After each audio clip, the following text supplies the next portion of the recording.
The Galactic Assembly Hall buzzed with excitement. Delegates from over 100 species gathered, their unique languages weaving a chorus of anticipation. At the center of this cosmic melting pot stood a tall, wiry human named Jack Remsen.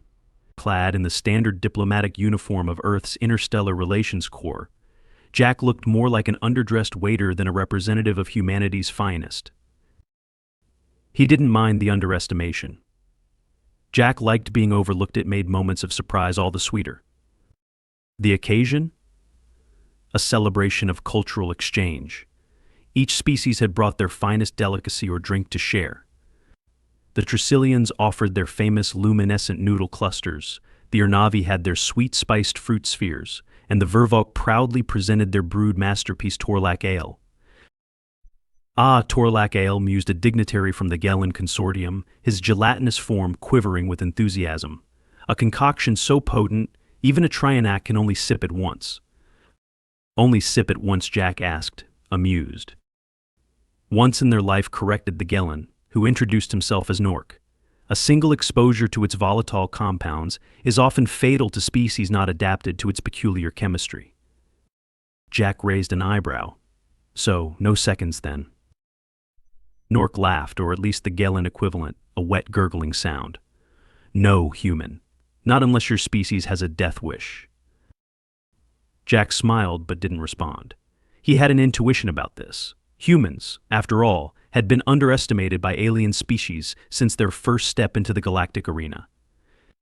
There was something about their knack for survival, their peculiar biology, and their fondness for recklessness that often left other species scratching their metaphorical heads. Across the hall, the Vervok ambassador, a towering crystalline being named Zorvik, explained the drink's legacy. Torlak Ale is not merely a beverage. It is an ancient rite of strength, determination, and honor among my people. To partake is to challenge the very fabric of your being. Sounds intense, Jack muttered under his breath.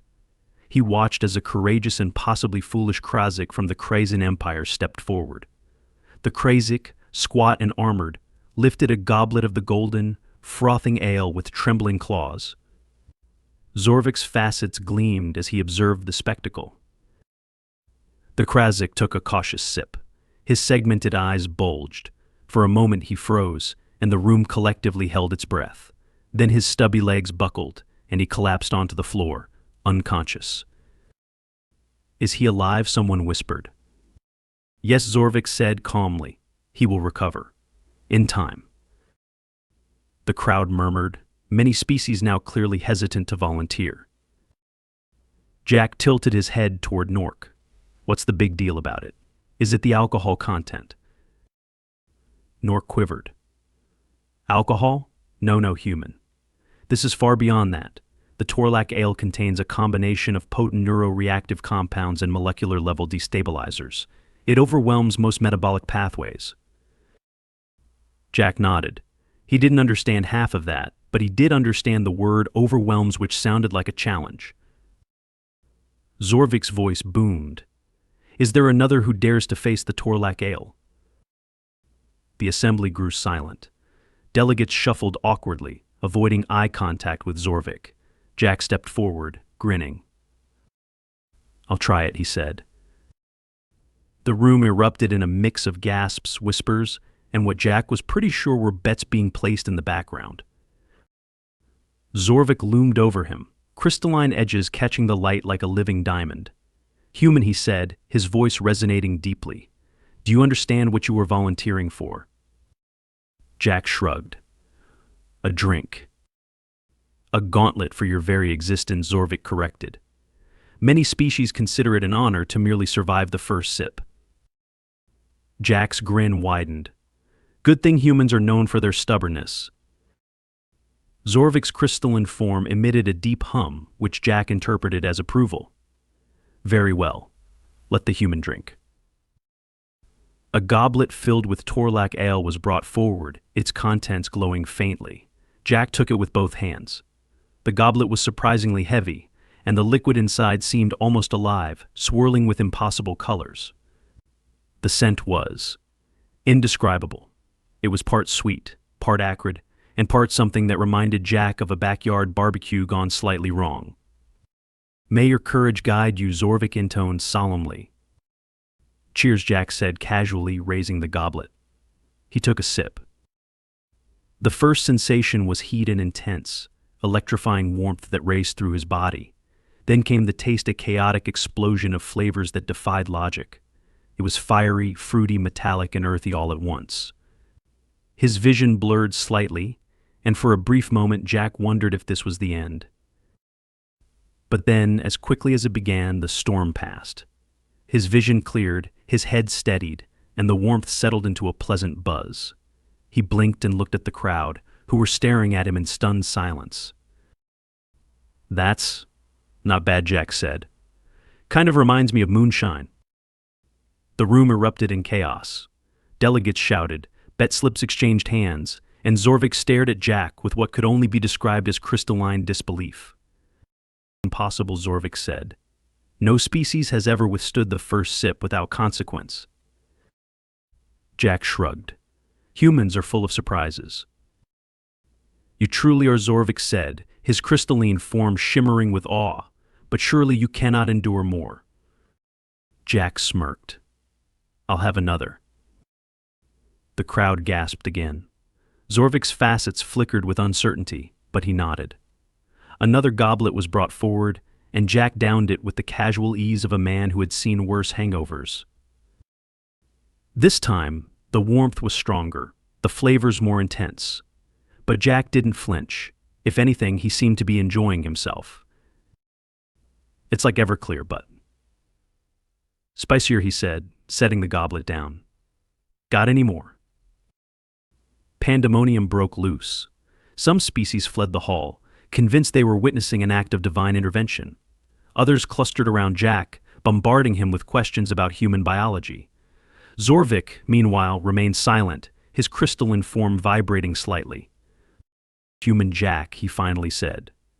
"You have achieved what no other has. You have not only withstood the Torlak Ale but embraced it. Truly, your species is formidable."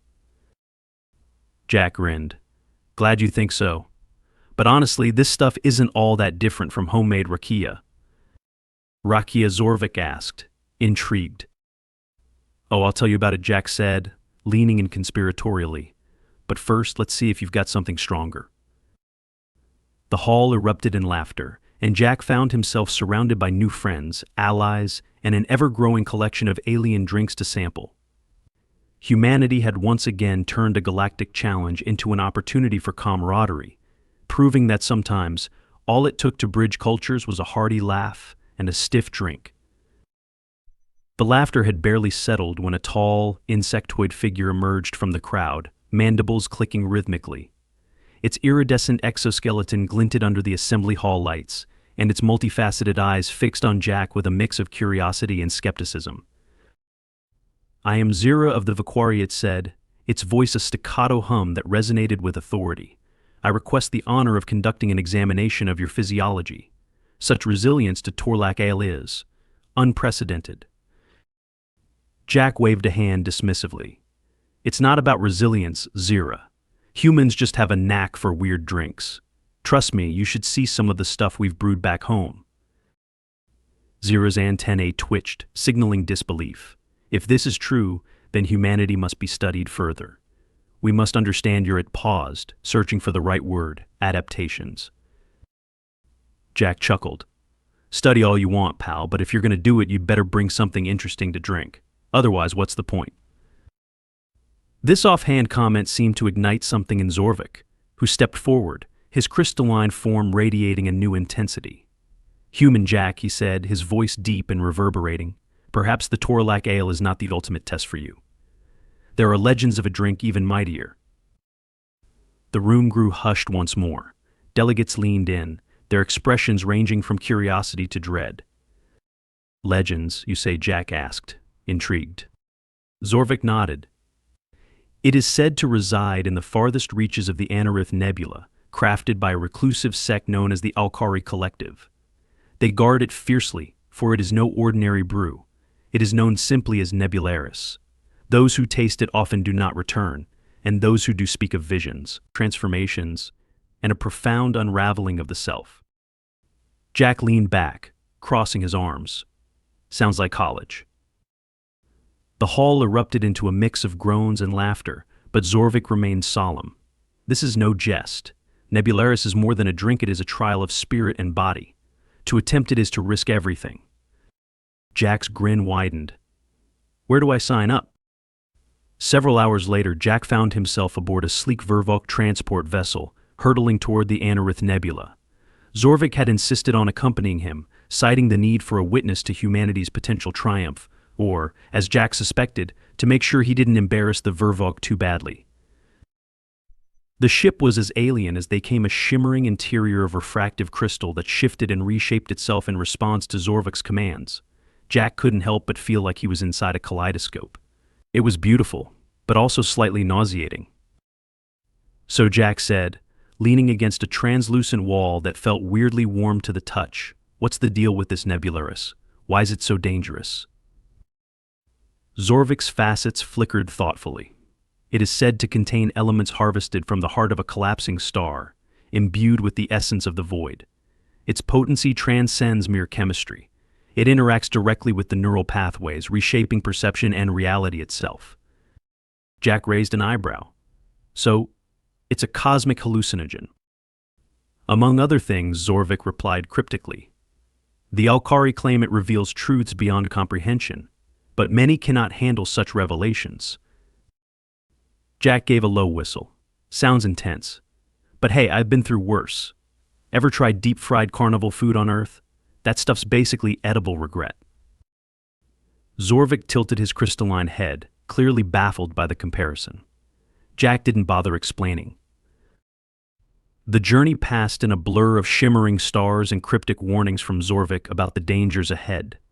By the time they reached the Anorith Nebula, Jack was itching for action. The nebula itself was breathtaking, a swirling mass of vibrant colors that pulsed and danced like a living thing. Amidst the chaos, a single structure loomed, a jagged, obsidian fortress suspended within the glowing mist. That's where the Alkari dwell, Zorvik said, his voice tinged with reverence. Prepare yourself, human Jack. They do not welcome outsiders lightly. Good thing I brought my charm, Jack said, flashing a grin. The Alkari were as peculiar as their reputation suggested.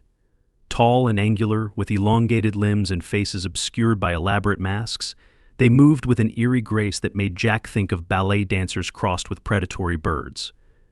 Their leader, a figure draped in shimmering silver robes, regarded Jack with an unreadable expression. "You seek Nebularis," the leader intoned, their voice a melodic whisper that seemed to bypass Jack's ears and resonate directly in his skull. "That's the plan," Jack said casually. The Alkari exchanged glances, though whether they were impressed, amused, or horrified, Jack couldn't tell. "Very well," the leader said, "but know this Nebularis is not a prize to be won. It is a crucible, a mirror that reflects the depths of one's essence. Many who drink it find not enlightenment, but madness." "Noted," Jack said, "but I've got a pretty good track record with drinks that are supposed to knock me flat. Bring it on." The leader inclined their head. "As you wish." The ritual was elaborate. Jack stood in the center of a circular chamber, its walls adorned with pulsating crystals that seemed to echo the rhythm of his heartbeat. In front of him, a pedestal rose from the floor, bearing a single, intricately carved vessel filled with a dark, swirling liquid. Nebularis. Jack approached, his steps steady. The Alkari watched in silence, their masked faces unreadable. Zorvik stood nearby, his crystalline form radiating tension. Jack lifted the vessel, its surface warm against his fingers. The liquid inside seemed almost alive, shifting and shimmering, as if in response to his presence. "Here's to humanity," he said with a grin. Then he drank. The effect was immediate and overwhelming. A searing heat coursed through his veins, followed by a dizzying rush of sensations. His vision fractured into a kaleidoscope of colors, and for a moment he felt untethered from reality itself. Memories, dreams, and abstract concepts swirled together in a chaotic dance. And yet, beneath it all, there was a strange clarity. a sense of connection. Jack felt as if he were glimpsing the universe itself, its beauty, its chaos, its infinite possibilities.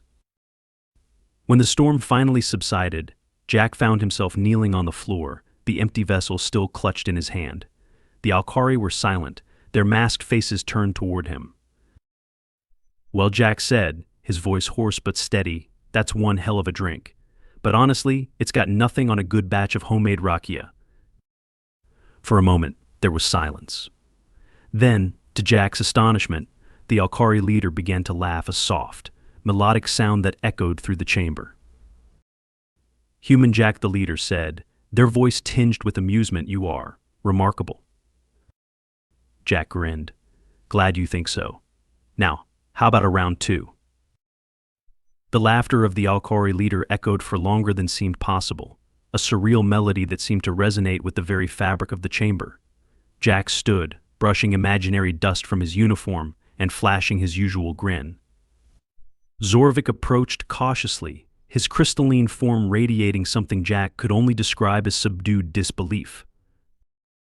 "Human Jack," Zorvik began, his voice carrying a tremor Jack hadn't heard before, "you continue to defy all expectations." "Yeah, that happens a lot," Jack said, stretching his arms as though he'd just finished a mild workout instead of consuming a drink that allegedly warped reality itself. "So, what's next? A mixer for this stuff? Maybe some cosmic ice cubes?" The Alkari leader tilted their head, their mask catching the faint glow of the chamber's pulsating walls. "You misunderstand, Human Jack. Nebularis is not an experience to be repeated lightly." Jack raised an eyebrow. "Not to sound ungrateful, but you're talking to a guy whose ancestors used to chase fermented fruit down from trees just to see what would happen. Lightly isn't exactly in our vocabulary." The leader's melodic voice softened, almost reverent, "Yet you remain intact. Grounded. Few can claim such a feat. It appears humanity possesses a peculiar fortitude." "Fortitude, stubbornness, potato," Jack quipped. He turned to Zorvik, whose crystalline form was still flickering with what might have been anxiety. "What about you? Feel like trying a sip? I promise it's not as bad as it looks." Zorvik stiffened. Such an act would be reckless beyond measure. Jack gave an exaggerated sigh. "Guess it's just me, then."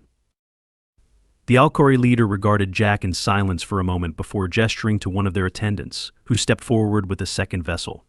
This one was smaller but etched with even more intricate designs.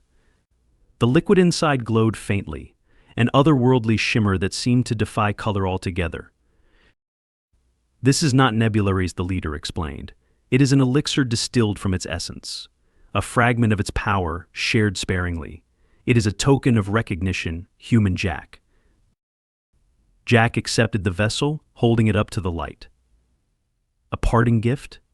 You guys really know how to make a guy feel special." "It is more than that," the leader replied. "It is an offering of kinship, a bridge between our peoples." Jack smiled, but his response was interrupted by a sharp chime emanating from Zorvik's crystalline structure. The Vervok ambassador stiffened, his facets vibrating with urgency. "There is an issue," Zorvik said, turning toward Jack. "Our transport has detected an anomaly in the nebula's structure. A spatial distortion is forming nearby." Jack frowned. "Spatial distortion? That sounds like sci-fi speak for trouble. What kind of distortion are we talking about?" Before Zorvik could answer, the chamber began to tremble. The glowing walls dimmed, and the Alkari exchanged uneasy glances. The leader's melodic voice rose above the chaos. "The nebula is awakening. It responds to disturbances within its heart." "Awakening?" Jack asked, his grip tightening on the vessel. "You mean it's alive?" The leader didn't answer directly. The Anarith Nebula is not merely a collection of matter. It is aware. Its energies are deeply entwined with the existence of Nebularis. Your presence here may have stirred it. Jack groaned. "So what you're saying is, the cosmic cocktail woke up a cranky space cloud." The leader's silence was all the confirmation he needed. "Great," Jack muttered, turning to Zorvik. "Tell me your ship's got a plan for this." "It does not," Zorvik admitted, his facets dimming. the distortion is escalating faster than anticipated. Before Jack could respond, a low, resonant hum filled the chamber, vibrating through his chest. The shimmering liquid in the vessel he held began to ripple, and a faint light emanated from its core. The Alkari leader stepped forward, their voice calm despite the rising tension. "Human Jack, the Nebularis fragment you hold may be the key to calming the nebula. Its essence is a link to the energies that sustain this realm." Jack blinked. "Wait, you're saying I've got to go talk down an angry space cloud with a glorified shot glass?" The leader inclined their head. "In essence, yes." Jack stared at the glowing vessel, then at the swirling chaos beyond the chamber. He sighed. "This is not how I thought I'd spend my day." Back aboard the Vervalk ship, Jack stood at the helm, staring out at the distortion through the crystalline viewport. The nebula was shifting violently, its once beautiful colors twisting into chaotic spirals. Lightning like arcs of energy crackled through the void, and the ship's systems hummed with barely restrained tension. "So, what's the plan?" Jack asked, holding up the vessel. "Do I just toss this thing into the nebula and hope for the best?" Zorvik's facets shimmered with uncertainty. It is unclear how the Nebularis fragment will interact with the distortion. The Alkari believe it may resonate with the nebula's core, but the outcome is unpredictable. "Unpredictable's kind of my thing," Jack said with a wry smile. "Let's give it a shot." The ship moved closer to the distortion, its crystalline hull vibrating under the strain. Jack could feel the tension in the air, or maybe that was just his nerves. He stood in the ship's airlock, the vessel of Nebularis essence glowing faintly in his hands. "Any last-minute advice?" Jack asked over his shoulder. "Survive," Zorvik said simply. "Helpful," Jack muttered. He pressed a button, and the airlock's outer door slid open, revealing the swirling chaos of the nebula beyond. Jack took a deep breath, muttered something about terrible ideas, and hurled the vessel into the void. For a moment, nothing happened. Then, the distortion seemed to pause, as if the nebula itself were holding its breath. The vessel's glow intensified, spreading outward in shimmering waves that rippled through the chaotic colors. The crackling arcs of energy subsided, and the spirals began to unwind, returning to their natural, mesmerizing patterns. Jack watched in awe as the nebula seemed to calm, its chaotic energy replaced by a serene, almost harmonious glow. "Well," he said, stepping back into the airlock, "I guess that's one way to win over a space cloud." Zorvik's voice crackled over the comm. "You continue to astonish human Jack." Jack grinned as the airlock sealed behind him. "Yeah, well, just wait till I tell you about tequila." The nebula stabilized with an almost tranquil hum, its chaotic swirls settling into hypnotic ribbons of color. Jack stepped into the crystalline corridor of Zorvik's ship, his boots clicking softly against the refractive floor. The vessel hummed faintly, as though the ship itself were sighing in relief. Zorvik awaited him in the command chamber, his crystalline facets glowing in subdued shades of respect and curiosity. "You did it," Zorvik said, his deep voice resonating through the chamber. "The nebula is pacified." Jack shrugged, trying to play it cool. "Yeah, well, I've got a knack for diffusing tricky situations. Sometimes with words, sometimes with whatever the heck that was." Zorvik's facets shifted, perhaps approximating a smile. "The Alkari will remember this act. Few have faced such a phenomenon and prevailed." Jack leaned against a crystalline console, his face splitting into a sly grin. "Don't get all misty on me now, Zorvik. Besides, it wasn't just me. The Alkari were the ones with the magic drink, and your ship got us here in one piece." Zorvik's crystalline form brightened slightly, but before he could respond, the ship's control panel flickered, and a holographic projection of the Alkari leader appeared. Their masked visage loomed in the chamber, radiating an aura of calm authority. "Human Jack," the leader intoned, their voice carrying that melodic resonance Jack had come to recognize. "Your actions have restored balance to the Anarith Nebula. You have shown courage, adaptability, and an unusual resilience to forces that many would consider overwhelming." Jack gave a mock salute. "All in a day's work." The leader's mask tilted, as though studying him. Your species is unique. The Nebularis did not unravel you. Instead, you embraced its essence and turned its chaos into clarity. Such a response is rare, even among those who are prepared. Well, Jack said, crossing his arms, humans don't really do prepared, we tend to wing it and hope for the best. This seemed to amuse the Alkari leader. Indeed, it is a trait that may serve you well in the wider galaxy. The Nebula recognizes you, and so do we. A fragment of its essence will remain with you, a token of this bond. Jack blinked as the holographic image shimmered. A small crystalline object appeared on the console before him, glowing faintly with the same ethereal light as the Nebularis. He picked it up, turning it over in his hands. Neat, he said. What's it do? Light up parties. Summon more angry nebulae. The leader's voice softened. It is a conduit, a link to the energies of the Anarith Nebula.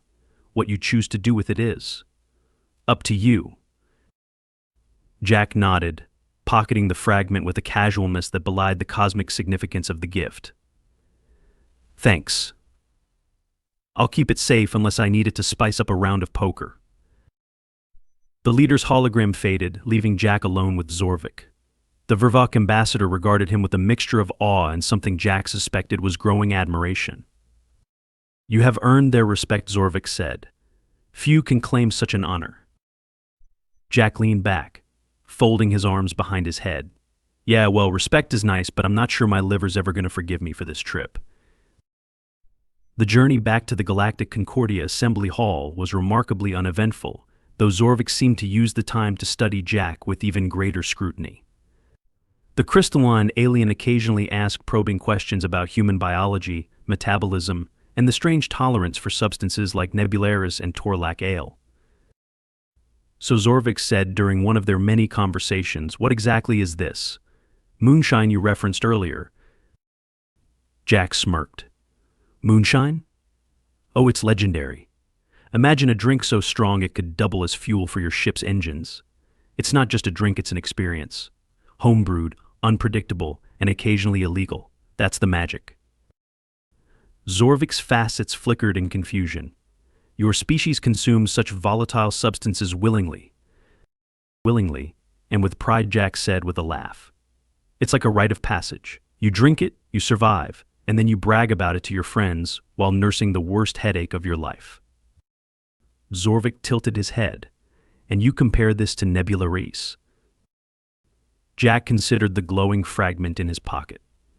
Well, Nebularis is. Fancier, I'll give it that. But there's something special about homemade rakia or a good batch of moonshine. It's not just about the drink, it's about the stories, the people, the culture around it. Zorvik seemed to ponder this, his crystalline form humming faintly. Perhaps there is more to your species' peculiar resilience than biology alone. Jack grinned. You're catching on. When they returned to the assembly hall, Jack's arrival caused an immediate stir. Delegates from across the galaxy gathered to hear about his adventure, their curiosity fueled by rumors of his improbable survival. Even Zorvik, who had always maintained an air of dignified neutrality, couldn't hide his subtle pride in recounting the events. Jack, of course, played up the story with his usual charm, peppering it with humorous exaggerations and self-deprecating remarks. By the time he finished, the room was filled with laughter, awe, and no small amount of envy. And that, Jack concluded, raising a glass of something far tamer than Torlak Ale, is how humanity earned the respect of an ancient space cloud. The crowd erupted into applause, and Jack leaned back in his chair, a satisfied grin on his face. Zorvik stood nearby, his facets shimmering in approval. You are a strange creature, human Jack, Zorvik said quietly, but I believe the galaxy is better for it. Jack clinked his glass against the crystalline structure of Zorvik's arm. Here's to strange creatures and even stranger drinks. The delegates around them cheered, and Jack couldn't help but feel a deep sense of satisfaction. He'd set out to represent humanity in the vast, bewildering galaxy, and somehow, against all odds, he'd done it. With laughter, camaraderie, and just a bit of chaos, he'd shown the galaxy what it meant to be human. As the night wore on, more stories were shared, More glasses were raised and Jack's legend grew. Somewhere, deep in the Anarith Nebula, the essence of Nebularis pulsed softly, its energy echoing across the stars, a reminder of the human who had dared to drink it and lived to tell the tale.